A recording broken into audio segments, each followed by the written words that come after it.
Okay, anytime you're ready. Alright, so we're going to send you guys the codes. You're just going to enter your 10-digit code.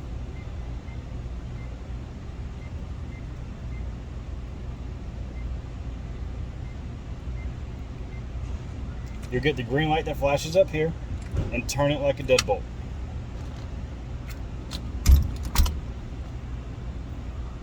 Okay, and when you guys go to leave to lock the door back, you're simply going to press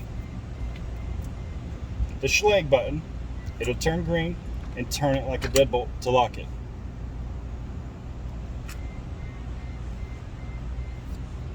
To change your 10-digit code into a 4-digit code, you're going to enter your 10-digit code.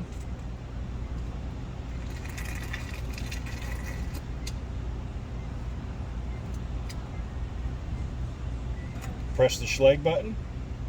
Enter your 4-digit code. Press the Schlage button.